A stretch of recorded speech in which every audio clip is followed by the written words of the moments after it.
Saya mengajak kita untuk membaca dulu Yohanes pasal 20 ayat yang ke-21. Ya, saya akan membaca saja bagian dari penggalan kalimat dari Yohanes pasal 20 ayat 21 itu. Perhatikan, sama seperti Bapa mengutus aku, demikian juga sekarang aku mengutus kamu. Nah, saudara yang terkasih di dalam Tuhan Yesus Kristus, kalimat ini jelas sekali bicara tentang bagaimana tugas yang harus dituntaskan oleh Tuhan Yesus ketika Tuhan Yesus datang ke dalam dunia ini sebagai manusia yang melayani dalam penjangkauan jiwa, di dalam menyelamatkan orang-orang yang tersesat. Saudara yang terkasih dalam Tuhan, ini yang dimaksud di dalam pernyataan ini. Nah, saudara yang terkasih, ada kalimat selanjutnya di sana, kata demikian juga sekarang aku mengutus kamu. Kamu di sana tentu secara kontekstual itu bicara tentang murid-murid, tetapi tidak terlepas buat kita semua orang Kristen yang hari ini juga membaca ayat ini, saudara, kita diminta juga sebagai orang-orang yang akan melanjutkan tugas sebagaimana yang dikerjakan oleh Tuhan Yesus selama masih di dunia ini, saudara. Nah, sekarang kita yang melanjutkannya, kita yang mengerjakannya. Nah, saudara yang terkasih di dalam Tuhan Yesus Kristus, kata sama seperti yang kita temukan di dalam teks tadi, itu bicara tentang kesamaan pola, ya, kesamaan teknik, kesamaan cara di dalam menjangkau jiwa atau di dalam menuntaskan tugas ilahi itu. Nah, saudara yang terkasih di dalam Tuhan, kita tahu bersama bahwa ketika Yesus datang ke dalam dunia ini dan dia mengerjakan apa yang menjadi tugas ilahi itu, atau di dalam penjangkauan jiwa, mencari jiwa, itu terlihat eksplisit di dalam banyak ayat. Ya, saudara yang terkasih, kita menemukan misalnya di dalam Lukas pasal yang ke-8 ayat yang pertama, di situ dikatakan dengan jelas bahwa Yesus berjalan untuk apakah? Kita harus mempelajari ini, saudara. Kita harus memperhatikan ini. Karena tak bisa terhindarkan sebagai orang-orang Kristen, sebagai anak-anak Tuhan, siapapun kita, baik itu sebagai full timer ataupun part timer, ataupun saudara hanya jemaat biasa awam, ya, kaum awam, kita semua diberi mandat yang sama. Seperti yang tadi saya bacakan dalam Yohanes pasal 20 ayat yang ke-21. Jadi sama seperti Bapa mengutus aku, Yesus katakan, demikian aku mengutus kamu. Nah, kata demikian aku mengutus kamu ini saya ulang-ulang, saudara yang terkasih. Ini menjadi suatu penekanan kepada kita semua orang-orang Kristen, bahwa tak terhindarkan, saya ulang lagi, tak terhindarkan siapapun saudara dan saya, tugas ilahi ini harus ada di pundak kita. Tugas ilahi ini harus menjadi bagian atas hidup saudara dan saya. Dimanapun kita berada, saudara yang terkasih di dalam Tuhan, kita tidak boleh melupakan tugas ilahi ini. Nah, persoalannya adalah, saudara, ayat itu menekankan secara eksplisit tentang kita bagaimana harus mengikuti pola Yesus, atau cara yang Yesus buat, cara yang Yesus lakukan di dalam penjangkauan jiwa. Itu menunjukkan bahwa ada cara-cara lain, atau ada cara-cara yang tidak seperti Yesus. Ada pola-pola yang tidak seperti Yesus kerjakan. Nah, saudara yang terkasih di dalam Tuhan, saya bacakan misalnya di dalam Injil Lukas pasal 23 ayat yang ke-15. Itu ada cara atau pola penjangkauan jiwa, tetapi tidak seperti yang Yesus lakukan, atau tidak seperti yang Yesus kerjakan. Mari perhatikan. Celakalah kamu, hai ahli-ahli Taurat dan orang-orang Farisi, hai kamu orang-orang munafik, sebab kamu mengarungi laut dan menjelajah darat untuk mentobatkan satu orang saja menjadi penganut agamamu. Dan sesudah ia bertobat, kamu menjadikan dia orang neraka yang 2 kali lebih jahat daripada kamu sendiri. Jadi saudara, dalam teks ini kita melihat bahwa ada satu pola penjangkauan jiwa juga. Orang-orang itu atau ahli-ahli Taurat, orang-orang Farisi, mereka menjelajahi, mengarungi lautan, daratan, saudara. Untuk apa? Untuk cari jiwa. Tetapi setelah mendapatkan jiwa itu, saudara yang terkasih dalam Tuhan, justru jiwa itu bukan menjadi orang-orang yang diselamatkan, orang-orang yang bertobat, tetapi justru dikatakan tadi lebih jahat 2 kali daripada mereka sendiri. Sehingga Alkitab memberitahu kepada kita bahwa mereka adalah penghuni neraka. Nah, saudara yang terkasih dalam Tuhan, jadi saya ulang lagi, ini kita perlu perhatikan bahwa ternyata ada pola yang salah.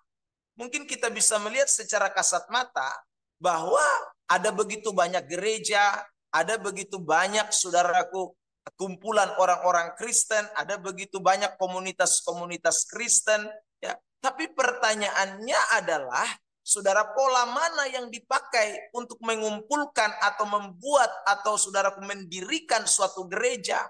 Jangan sampai di dalam gereja itu atau di dalam komunitas itu, di dalam persekutuan itu, hanya ada orang-orang yang seperti dikatakan dalam Matius 23 ayat 15 ini, yang bukan orang-orang yang justru datang kepada pertobatan sejati, bukan menjadi orang Kristen sejati, tetapi hanya sekedar suatu kumpulan yang tiap minggu menyanyi lagu gereja, yang tiap minggu berdoa, yang tiap minggu baca Alkitab, tetapi sesungguhnya itu hanya sesuatu rutinitas belaka yang tidak memberikan dampak efek apa-apa dalam hidup orang itu, sehingga hidup mereka tidak mengalami perubahan.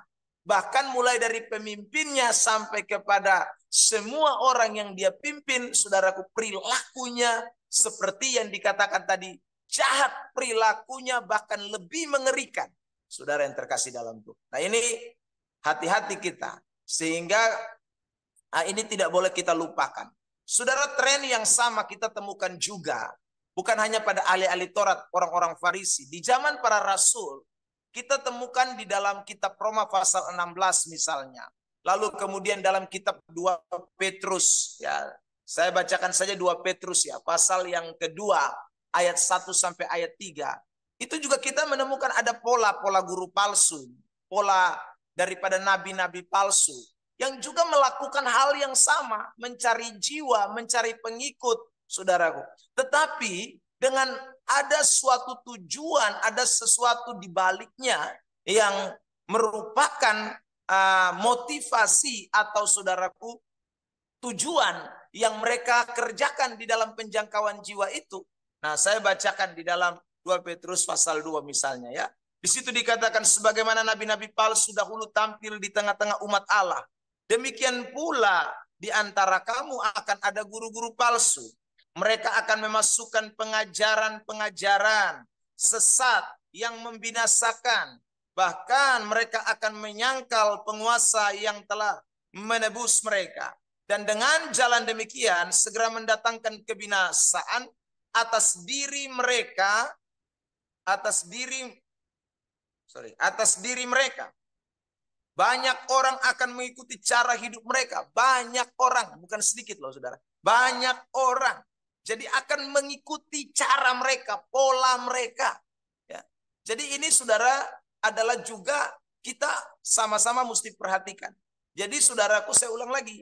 Kita jangan sampai dikelabui oleh fenomena tertentu yang ada hari-hari ini, saudara. Ya, kita melihat seolah-olah ada suatu kegerakan sehingga munculnya banyak sekali aliran. Ya, kita menemukan banyak sekali gereja-gereja dibuka. Kita melihat banyak sekali perkumpulan-perkumpulan yang dalam tanda kutip disebut Kristen, saudara.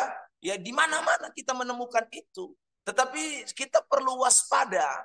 Jangan sampai kita terjerat kepada suatu perkumpulan, kita terjerat kepada suatu komunitas, kita terjerat kepada suatu kelompok, ya saudara, dalam tanda kutip saya sebut gereja, tetapi justru di sana bukan ajaran kebenaran yang disampaikan, bukan saudara pengajaran-pengajaran yang esensi dari Alkitabiah, bukan pengajaran-pengajaran yang sungguh-sungguh, saudaraku, benar-benar berdasar kepada kebenaran, tetapi hanya sesuatu pengajaran-pengajaran yang mengenakan telinga.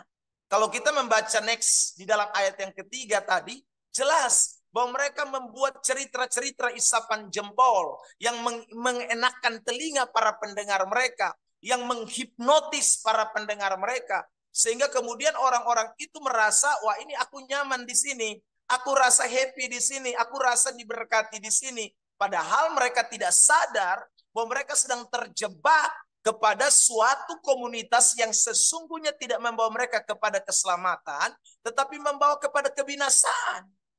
Nah ini kita harus hati-hati. Saudara yang terkasih di dalam Tuhan. Saya kemarin setelah berkhotbah di gereja tempat saya layani, seorang jemaat datang dan berkata kepada saya begini, Pak Pendeta, bolehkah ada jemaat yang pindah gereja? Saya bilang boleh. Kenapa tidak boleh? Saudara. Tapi berikan alasan yang tepat. Kenapa kamu pindah gereja? Alasan yang tepat kamu pindah gereja, yang pertama adalah ketika gereja itu sudah tidak lagi mengajarkan ajaran-ajaran yang alkitabiah.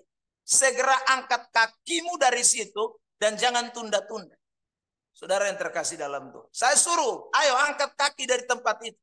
Kalau kamu sudah mendengarkan khotbah-khotbah yang sudah tidak lagi alkitabiah, yang sudah hanya mengenakan telinga saja, yang hanya saudaraku menceritakan cerita-cerita yang tidak ada saudaraku manfaatnya bagi pertumbuhan imanmu, segera angkat kaki dari tempat itu. Jangan tunda-tunda. Anda tidak salah. Saudara yang terkasih dalam Tuhan. Ya, saya berikan kutipan ayat di dalam kitab 2 Korintus.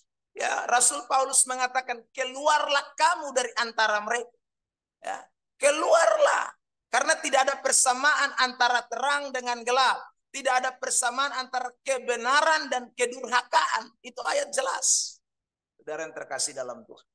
Yang kedua, saya berkata, boleh keluar dari gereja itu. Kalau hal ini yang kedua yang penting, saudara, seperti yang tadi saya bacakan dalam Matius pasal 23. Kalau kamu sudah tidak bisa melihat lagi keteladanan dari seorang pemimpin, ya saudaraku, dalam hal ini dia adalah gembalamu, dia adalah pendetamu, dia mengajarkan lain dan dia melakukan yang lain, perilakunya justru menghalalkan dosa, maka saudara yang terkasih dalam Tuhan, segera angkat kakimu dari tempat itu. Saudara yang terkasih dalam Tuhan, segera. Karena itu alkitabiah. Saudara yang terkasih dalam Tuhan. Justru kalau kita ada di situ, kita mendukung kejahatan. Kalau kita ada di situ, berarti kita bagian daripada orang-orang yang mensupport sesuatu yang tidak baik.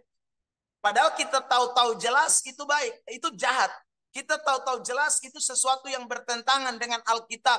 Kita tahu-tahu jelas ajarannya sudah nyeleweng, saudara yang terkasih dalam. Tapi kita terus memberikan support, memberikan dukungan, saudara yang terkasih. Wah, itu kan tentu kita bagian daripada penyesatan. Nah, karena itu saudara yang terkasih di dalam Tuhan Yesus Kristus, pada pagi hari ini saya ingin mengajak kita semua untuk betul-betul memperhatikan apa yang menjadi pola Tuhan Yesus. Kalau kita belajar Alkitab, kita temukan bahwa Yesus datang, jelas tadi saya sebut Lukas 8, itu salah satu ayat. Dia mencari jiwa-jiwa yang terhilang dari kota ke kota, dari desa ke desa. Tapi tahukah saudara bahwa ending daripada pelayanan Yesus dalam Kisah Para Rasul pasal 1 ayat yang ke-15, Yesus hanya ending dengan 120 orang saja.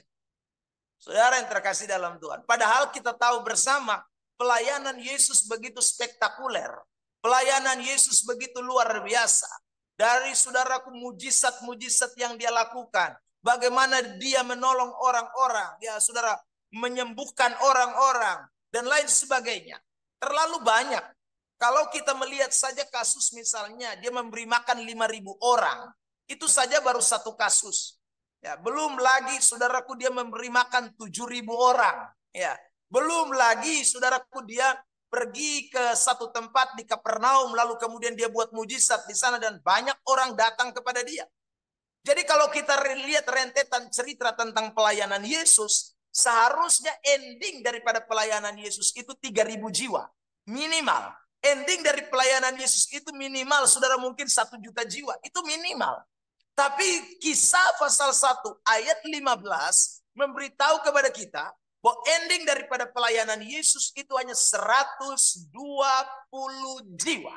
Mereka yang ada di loteng Yerusalem dan kemudian merayakan Pentakosta dan mengalami pencurahan Roh Kudus itu hanya 120 orang saja. Saudara yang terkasih di dalam Tuhan. Nah, ini menunjukkan kepada kita bahwa meskipun Yesus mencari jiwa, tetapi pola yang Bapa berikan, pola cara yang Bapa berikan itu diterapkan di dalam pelayanan Tuhan Yesus Kristus.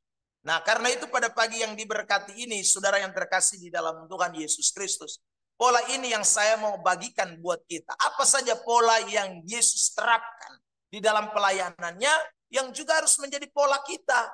Baik itu sebagai jemaat, bahkan juga kita yang mau menjangkau jiwa. Pola ini harus menjadi bagian hidup kita sekalian. Yang pertama, pola yang Yesus lakukan adalah, saudaraku yang terkasih di dalam Tuhan, Yesus memakai pola kehendak Bapa atau pola yang sesuai dengan apa yang firman Tuhan katakan. Saya bacakan di dalam ayat ini, saudara perhatikan di dalam Injil Lukas pasal yang ke-6, ya saudara. Saya bacakan ayat 27. Bekerjalah bukan untuk makanan yang akan dapat binasa, melainkan untuk makanan yang bertahan sampai kepada hidup yang kekal. Apa yang dimaksud dengan makanan yang tidak dapat binasa di sana? Ini tidak lain adalah firman Allah. Saudara, ini tidak lain adalah kebenaran Alkitabiah. Bekerjalah bukan untuk makanan yang dapat binasa itu, tetapi untuk yang tidak dapat binasa. Lalu kemudian kalimat selanjutnya, ya, melainkan untuk makanan yang bertahan sampai hidup yang kekal yang akan diberikan anak manusia kepadamu. Sebab dialah yang disahkan oleh Bapa Allah dengan materai. Jadi saudara yang terkasih di dalam Tuhan, kalau kita melihat konteks cerita ini, kita menemukan bahwa Yesus waktu itu diikuti oleh banyak orang. Tapi orang banyak yang mengikuti dia itu, Yesus katakan bahwa mereka mengikuti hanya karena untuk mendapatkan makanan sehingga mereka bisa kenyang, saudara. Mereka bukan karena mau percaya sungguh-sungguh. Maka Yesus kemudian memberikan pernyataan di ayat yang ke-27 tadi. Apa maksudnya? Tuhan Yesus sedang memberikan penekanan kepada orang-orang yang mengikuti dia bahwa kehendak Allah atau firman Allah itu lebih penting daripada mujizat-mujizat. Itu lebih penting daripada sekedar pemenuhan kebutuhan jasmani. Itu lebih penting daripada sekedar berkat-berkat yang kelihatan secara material. Saudara yang terkasih, kebenaran itu di atas itu. Itu yang Yesus mau tekankan. Kalau Yesus, saudaraku, mau semau-maunya manusia sekarang, ya, saudara yang terkasih. Wah, kalau lihat orang banyak datang, ya, kalau lihat begitu banyak orang datang, wah, saudara yang terkasih dalam Tuhan, rasanya kan tidak perlu ngomong begitu. Sebab kalau ngomong begitu, mereka akan pergi. Dan itu terbukti.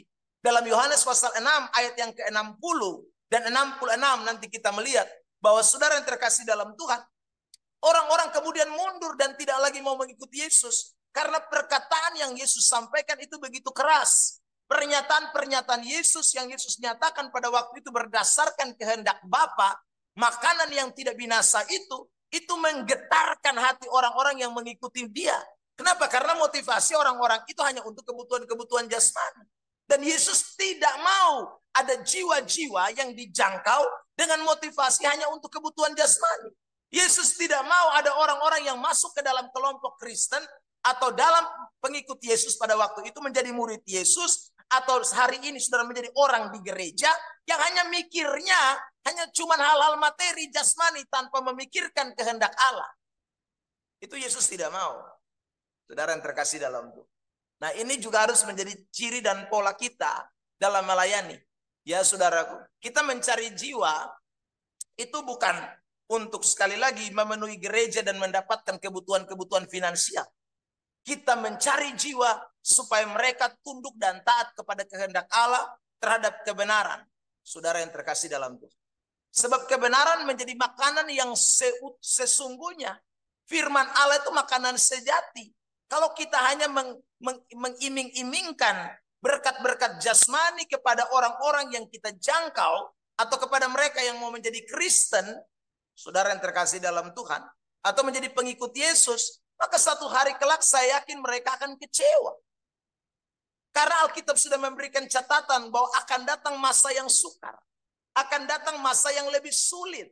Nah, bagaimana ketika mereka diperhadapkan dengan masa yang sulit dan di dalam otak mereka hanya pada berkat-berkat jasmani, hanya pada duit, hanya pada saudaraku makan minum, wah, tidak bertahan dong. Tapi kalau firman yang menjadi pegangan dalam hidup mereka, apapun tantangan, apapun kesulitan, apapun badai, apapun situasi yang ada di depan, mereka tetap akan bertahan sampai kesudahannya. Ada amin? Nah, karena itu pada pagi hari ini mari kita semua, saudara yang terkasih di dalam Tuhan, pola kehendak Bapa ini tidak boleh kita lupakan. Jadi kalau kita melayani, saya ulang lagi, kita menjangkau jiwa, kita bukan hanya mau mencari pengikut atau followers. Saudara, saya selalu bicara ini di tengah-tengah jemaat yang saya layani. Kita bukan seorang pembuat konten yang hari-hari ini mencari banyak pengikut, subscribe, followers, saudara yang terkasih dalam, sehingga kita memakai teknik apapun demi menghalalkan segala cara demi mendapatkan cuan. Kita tidak demikian. Kita sedang mencari jiwa-jiwa untuk kerajaan Allah. Kita menjangkau jiwa untuk kerajaan Allah. Dan kebenaran tidak boleh diselewengkan sedikit pun. Kebenaran harus menjadi esensi. Kebenaran harus menjadi patokan. Kebenaran harus menjadi dasar daripada pengajaran dan pemberitaan kita. Dan saudara yang terkasih dalam Tuhan, maka kita akan lihat sungguh-sungguh ada penuaian jiwa yang benar-benar adalah orang-orang yang akan mewarisi kerajaan Allah. Bukan hanya sekedar memasuki suatu komunitas gereja, bukan hanya sekedar ada dalam saudaraku anggota gereja, tapi mereka juga adalah anggota kerajaan Allah. Kedua, pola apa yang Yesus buat dan Yesus berikan adalah pola pemuridan. Saudara, tadi saya katakan bahwa murid-murid Yesus pada ending pelayanannya hanya berakhir dengan 120 orang saja. Tetapi saudara, pola pemuridan sudah ditanamkan sejak 3,5 tahun sebelum Yesus disalibkan, saudaraku. Dan sebelum Yesus bangkit dan naik ke sorga. Pola pemuridan. Kalau saudara yang terkasih dalam Tuhan, kita membaca Alkitab kita, saudara, hanya ada satu ayat di dalam Alkitab yang di sana ditulis berkhotbah. Tetapi itu juga dalam kitab 1 Timotius berkhotbah dan mengajar. Jadi saudara, selain daripada itu kita tidak pernah menemukan kata khotbah di dalam Alkitab. Yang ada kata mengajar, mengajar, mengajar. Kalau bicara soal mengajar itu identik dengan pemuridan. Saudara yang terkasih dalam Tuhan. Jadi khotbah salah? Enggak salah. Tapi berkhotbah dan mengajar. Itu adalah esensi daripada saudaraku. Itu adalah basic. Itu adalah suatu fondasi yang kita harus tanamkan di dalam pelayanan kita. Saudara yang terkasih dalam Tuhan. Ya, saya baca ayat yang tadi saya sebut. Cuma satu ayat ya di dalam Alkitab yang menulis kata berkhotbah. 1 Timotius 5 ayat 17. Penatua-penatua yang baik pimpinannya patut dihormati 2 kali lipat. Terutama mereka yang dengan jeripaya berkhotbah. Dan ada kalimat selanjutnya, mengajar. Jadi saudara, rupanya khotbah dengan mengajar itu sesuatu yang tidak bisa terpisahkan. Itu sesuatu yang sangat berkaitan erat. Tapi saudara yang terkasih, hari-hari ini kita menemukan banyak orang yang sudah tidak lagi mengajarkan pemuridan yang baik. Ya, sehingga di dalam gereja hanya ada komunitas banyak orang, tapi tidak ada murid.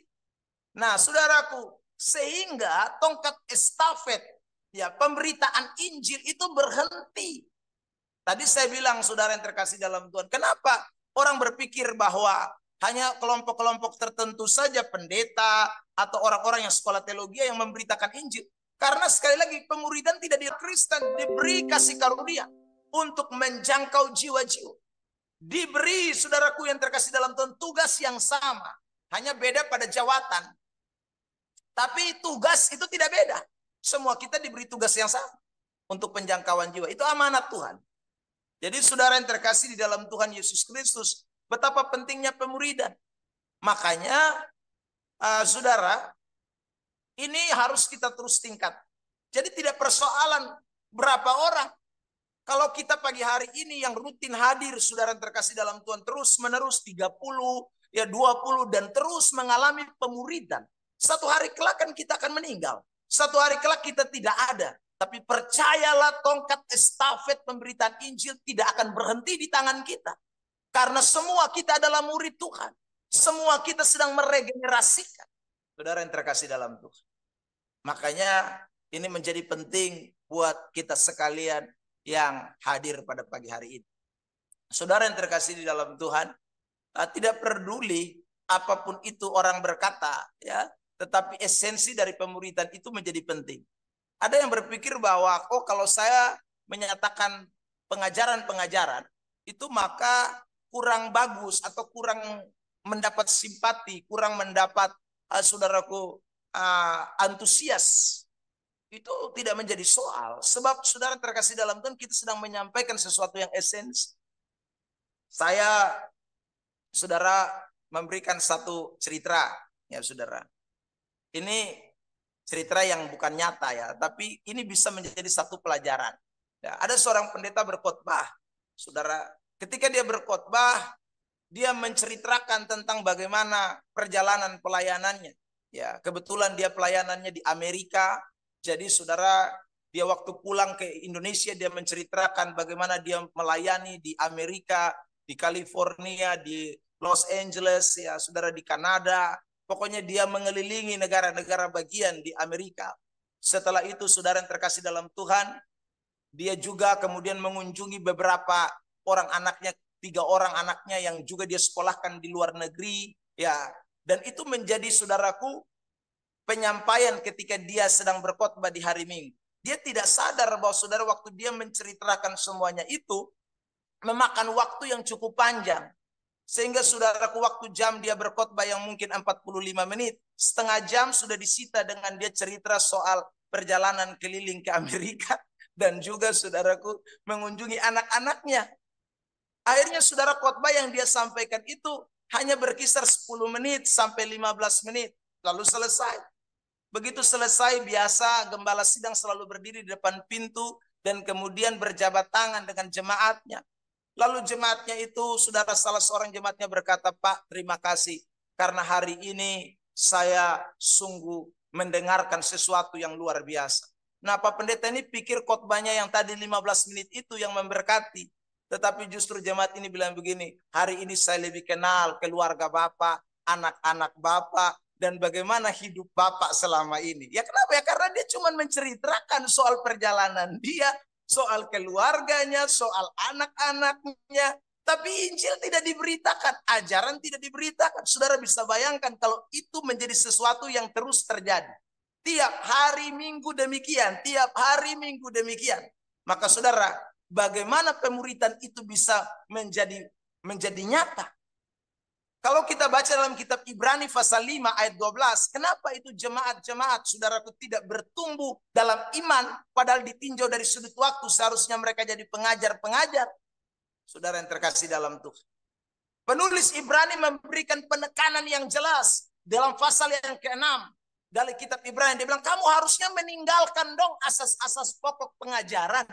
Masa kamu harus masih belajar tentang tobat, baptis, penumpangan tangan? Maksudnya apa? Itu masih ajaran yang sangat sangat dasar. Kamu harus tambah dalam dong. Tentang Kristus yang seperti apa, tentang pertobatan yang seperti apa, tentang baptisan yang bagaimana, saudara. Itu kamu harus tambah dalam.